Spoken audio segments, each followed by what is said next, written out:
Now with energy flow, I want to really do just a lot of terminology review here. So autotrophs are going to be guys that make their own food. And so when we talk about this, they do synthesis of their food, synthesis of organic compounds, the nucleic acids, the proteins, the lipids. So those are our autotrophs. So these are going to be things like plants and algae. We've also got heterotrophs, who are going to be things that have to eat their food. They have to consume their food or absorb their food. So this is going to be things like animals, fungus, stuff like that, things like us, where we cannot make our own food. We have to get it from somebody else.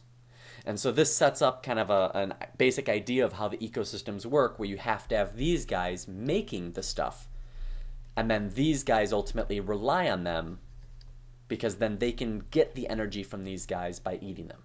So it's critical that we have those autotrophs. And so terminology, just to make sure we're clear, our autotrophs are commonly going to be called producers. So you see I'll write some of these in. Or sometimes primary producers you might see it referred to as. So these guys produce food. These guys produce organics. These guys get energy typically from the sun, or if you're a chemoautotroph, one of those oddball guys, you might get it from chemicals, but you're going to make the food yourself using energy from some other source. And then once we move up, we'll get to our consumers, which are called heterotrophs. And we oftentimes number them, so like herbivores are oftentimes called primary consumers because they're the first ones. They're eating the autotrophs. You then have secondary consumers, oftentimes also called predators because they're eating the herbivores. They're eating an actual animal. They're eating a consumer. And then you've got your next layer, which is called tertiary consumers, which just means third level.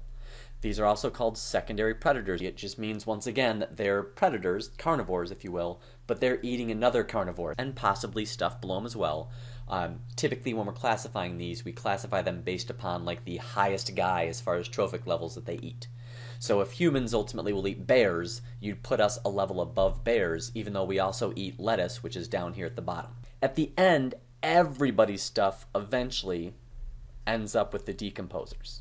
Because if a plant dies, it gets decomposed. If a consumer, I don't care if it's primary, secondary, tertiary, dies, it's also going to be broken down by these decomposers, detritivores, whatever you'd like to call them. So these guys will also be heterotrophs, but they're going to ultimately break down the stuff, extract energy from it, but most importantly, they'll also release things like nutrients back to the soil so plants can grow. So these are all the things that live in the soil: bacteria, worms, fungus. Now when we discuss this, we're going to first start out and talk about kind of how we track the energy as it moves through an ecosystem. So as it goes from one type of organism, one species if you will, to another type of organism, a different species. And what you're looking at here in this picture is going to be a food web. And you can see it's called that because it looks like there's a web of these arrows. And what these arrows are doing is they're pointing to where the energy is moving. So the bacteria have energy that they possess, and the energy from that bacteria is going to be ultimately transferred to whatever eats it. And so that's what these arrows are showing us, is who's eating the bacteria and getting their energy. So this allows us to track energy through this ecosystem.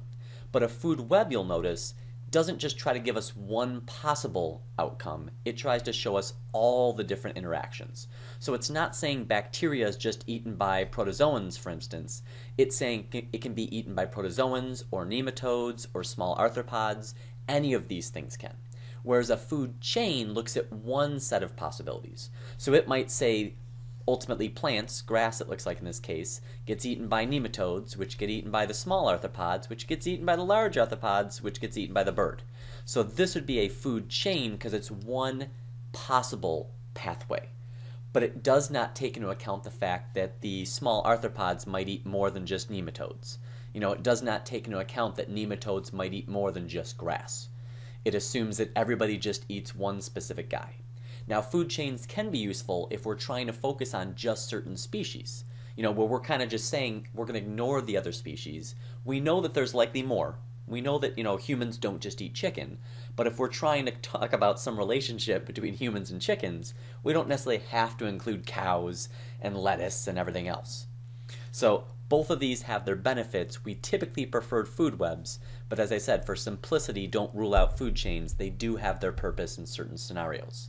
Now, there's an energy flow rule that we have where 90% of the energy is ultimately lost. So this is going to be given off as heat, or it's going to be waste that was not digested. You know, when you eat something, you don't digest all of it. Some of it just goes straight through your system. And then some of it, about 10%, will actually be able to be stored.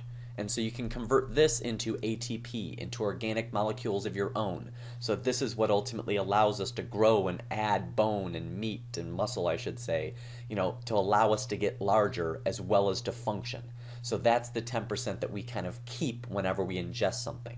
This is why we have to eat so much food. It's not like you eat a pound of food and you put on an actual pound of weight on your own body. If you want to gain a pound of actual, muscle, you would have to eat much more than 1 pound of food. You'd be eating more like 10 pounds. And lastly, when we talk about these pyramids, there's 3 basic ways we'll have pyramids. The first one we've kind of mentioned is the energy pyramid. So an energy pyramid just talks about the fact that you have the most energy down at the bottom of any food pyramid, which is going to typically be producers. This one's kind of odd because it's starting with shrimp, which are ultimately going to be primary consumers typically. But whatever you have that's producers or the small sky, that's going to be at the bottom, and that will be the biggest as far as energy. And then as you go up each level, you're going to only keep 10%. So essentially you just move a decimal place. So 10,000 becomes 1,000. We drop a 0. 1,000 as you move up the next time becomes 100. You drop another 0. And so you can see that rapidly we go from having lots of something, lots of energy available, to having very few at the top. So at the top you've got one osprey that's being fed by these 10,000 shrimp. And so this is ultimately a pyramid of numbers. It looks very similar to a pyramid of energy. It's the same idea. There's more energy at the bottom. There's lots and lots of grass, but you're not going to have as many rabbits as you have grass. And you're not going to have as many foxes as you have rabbits. They're not going to have as much energy either, because the rabbits have to have more energy than the foxes, because otherwise, because the foxes have to eat 10 times as many rabbits as they want to bulk up, they need to eat 100 pounds of rabbit essentially to put on 10 pounds of fox. And so because of this, you have to have a lot of rabbits to eat, or else you run out of rabbits and you starve to death and die. So you're always going to see, whether it's energy or numbers, that you're just going to get smaller as you work your way up, and that's why eventually it just stops. You just don't have enough energy to support even a single individual if you try to go up like 12 steps, 12 trophic levels. You can see how rapidly this energy depletes. And then biomass is just if you typically mass the things, typically you get rid of water weight, so this is oftentimes referred to as your dry mass. But when you go through and look at biomass, this is like if I took these things and put them on a scale or a balance to ultimately measure how much they weigh or how much mass they have, if we're being technical and not just using Earth's gravity. When you do that, you'll see that there's the most biomass typically at the bottom as well. If you were to go through and mass all the trees and the grass and the shrubs and the algae, you're going to see that would be more massive, significantly in most cases, than what you have at the level above if you tried to mass the mice and the rabbits and the grasshoppers. And then if you go up another level and you try to mass things like snakes, you'll see there's much less snake biomass than there is of the rabbits and the grasshoppers and the mice that were the herbivores that were the level below.